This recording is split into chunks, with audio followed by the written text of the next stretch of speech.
You know what the hallmark of my access control education is, Jimmy? It's What's that that? role-based access control is awful. So it's like, so this is gonna be an interesting ride together, right? And so we're gonna take a look at like what's access control, why it's hard to get right, the building blocks we need. Like we'll look at the principle of least privilege, suitable data types for access control, how to handle indirect object reference. And so let's just look at some definitions. Like authentication, of course, is establishing the identity of someone, in short. And authorization is once I've established identity, it's a set of policies that define what functions and what data an individual identity can access. And authorization implies I'm granting access to data and functionality to an entity. All right, that's a good start. So what's access control? Well, access control is the specific mechanism, the code, the access control level, the policy that's used, the code and the actual rules to implement the policy. So access control functionality is a functionality that actually denies or approves access to data or access to functionality. And who started this? Who's the first professor to ever talk about access control? Do you know by any chance? Anyone know their security history? Jerome Saltzer, principle of least privilege. Every program, every privileged user of a system should operate using the least amount of privilege necessary to complete the job. And what I think is interesting, if you look at the OWASP top 10, number 1 is broken access control. Yet we've known this for over 50 years, what access control is. And 50 years after Jerome Saltzer quotes a principle of least privilege, the founding principle of information security, access control is number 1 on the most recent list. Why the heck is that? And so I want to talk about role-based access control and talk some trash about it, Jimmy. You know, I know Kubernetes and other cloud-based frameworks, they focus on this. But I want to be clear, this is a limiting technology. It'll help us identify where some of the struggles with Kubernetes, it's going to run into role-based access control like policies. So what's a role? Role is a group or a category about a user. Like you see in code, if the role is admin, then let them do this stuff. What I like better than a role is a claim. This is like the name of the feature. Like if I say, if the user can access the admin report at the read level, this is more ABAC, attribute-based access control. But roles still rule. I see roles in almost every system I ever look at, and I got to live with it, Jimmy. And like hard-coded roles are things like this. If the user has role investment user, they can do some things in that role. They can view the investment portal. They can buy some stocks, right? This is an example. And so what I like better than this is something more like this. Like if the user has access to buy stocks. So I'm not like setting up a group in code.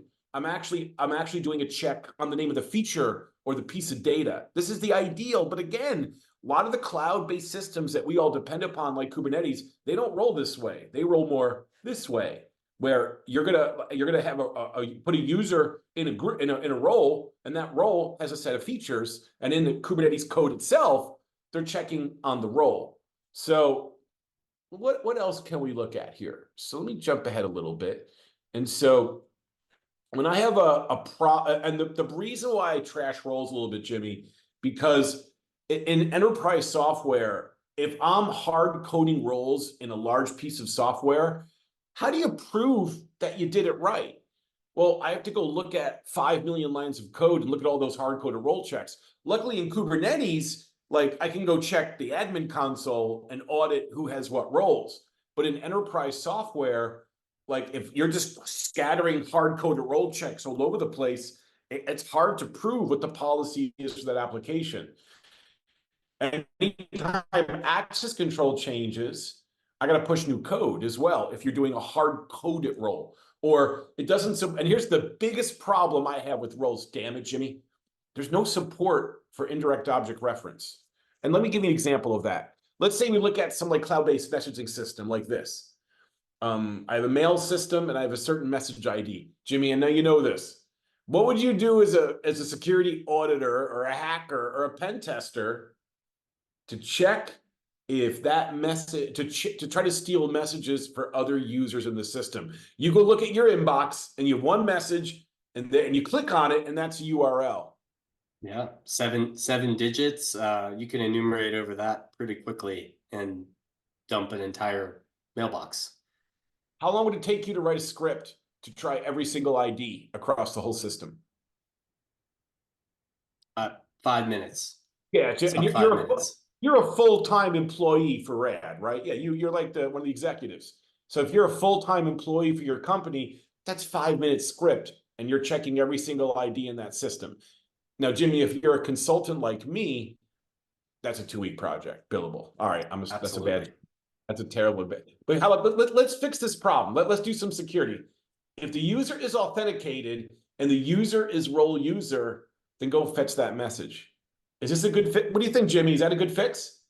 Does that role-based check solve the problem? Just checking if they're authenticated? Well, you look, no, two. Are they authenticated?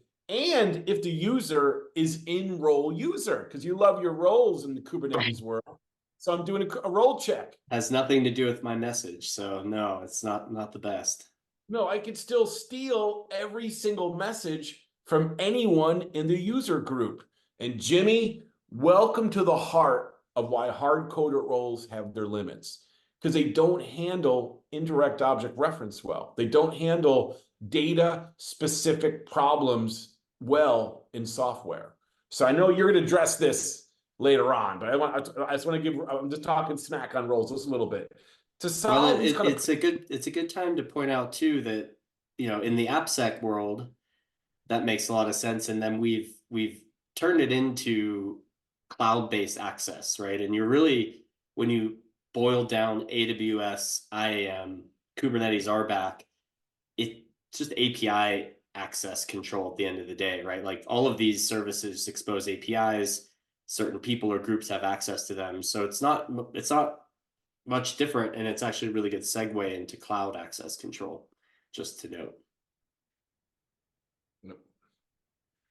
So in enterprise software, I have to do stuff like this. If the user is authenticated, select ID data from the message table where the ID is the parameter and the sender or the recipient is the user that I pull from session.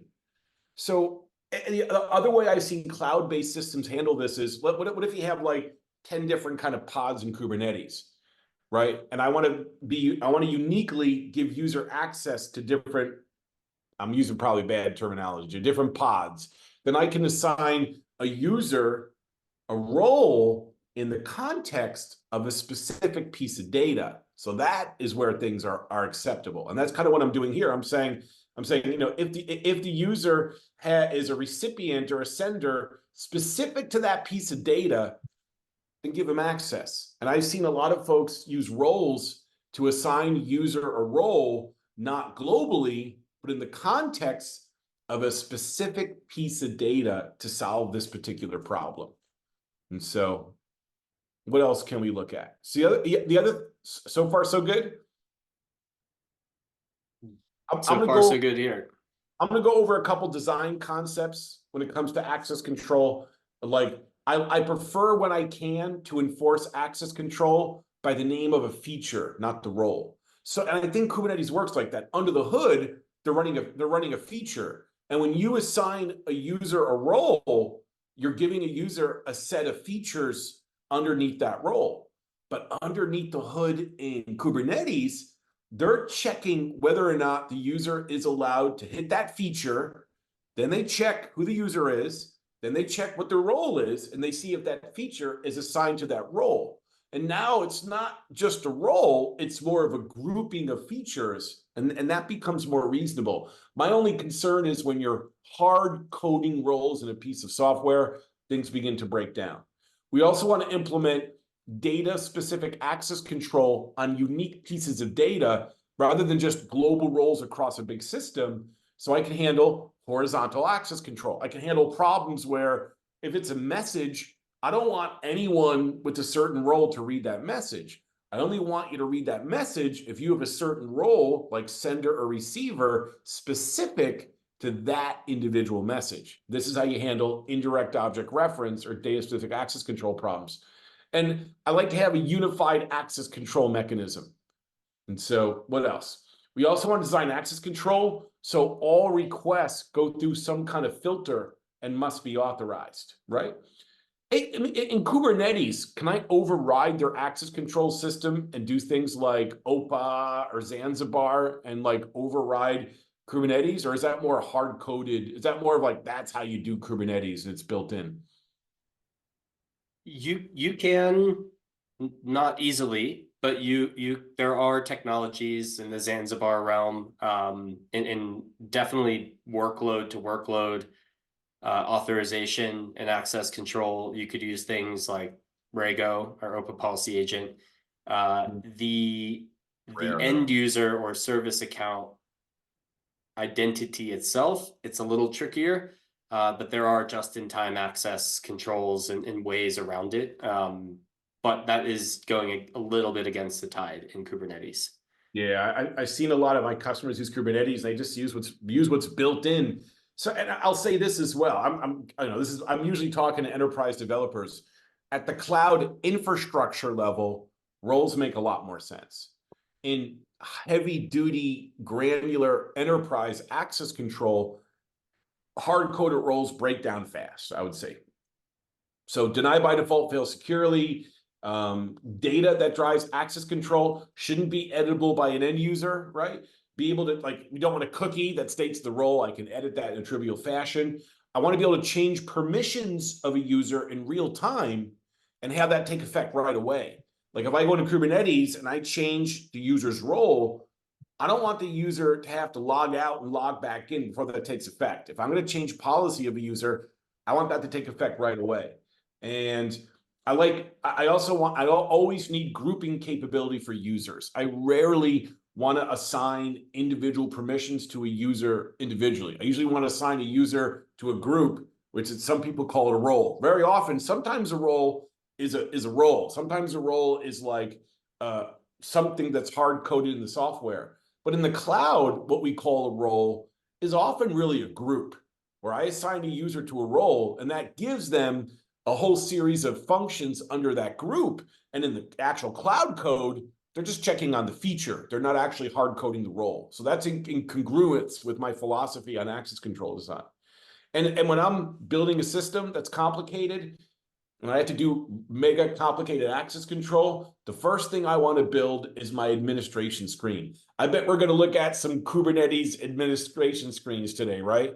Usually it's the ability to utilize those effectively is what determines if my access control system is going to work for my enterprise software or not. So I'm curious how Kubernetes does their administration. And when I'm about to set up access control, when I'm about to audit a system, when I want to design a system, I want to understand my business requirements first.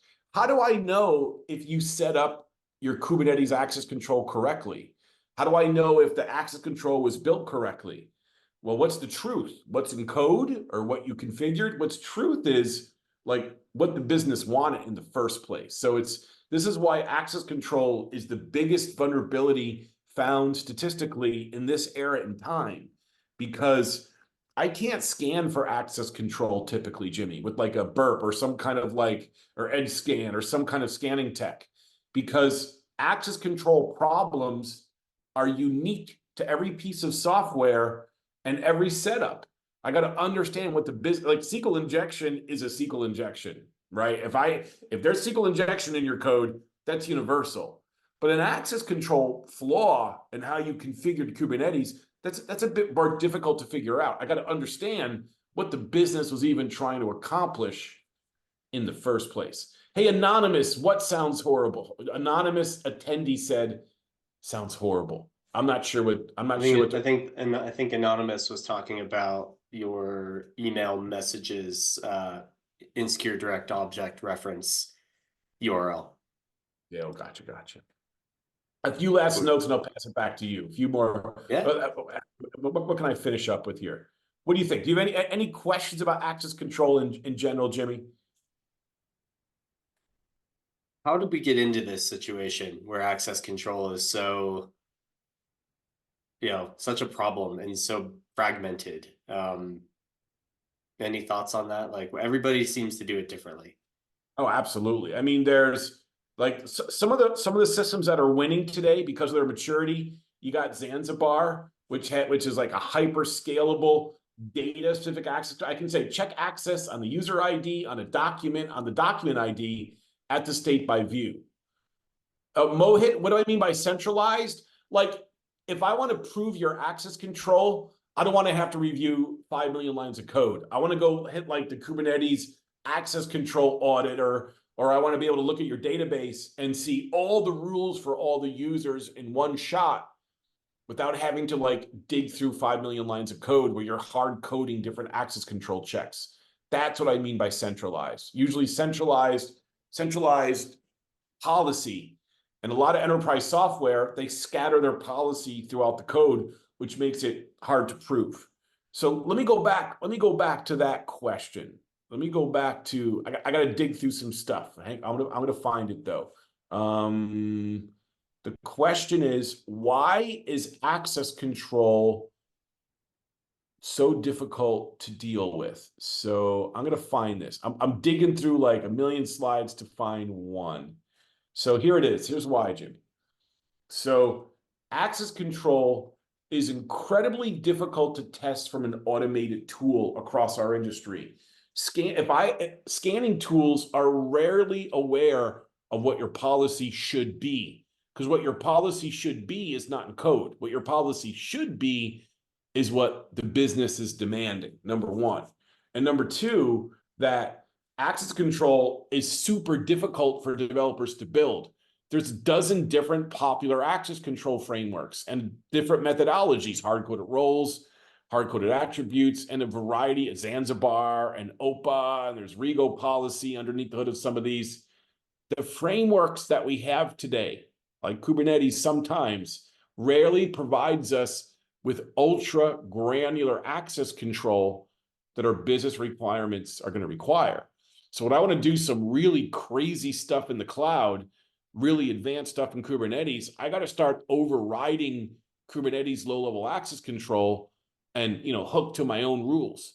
And that's where it gets crazy. So just in general, access control is one of the number one problems in software today.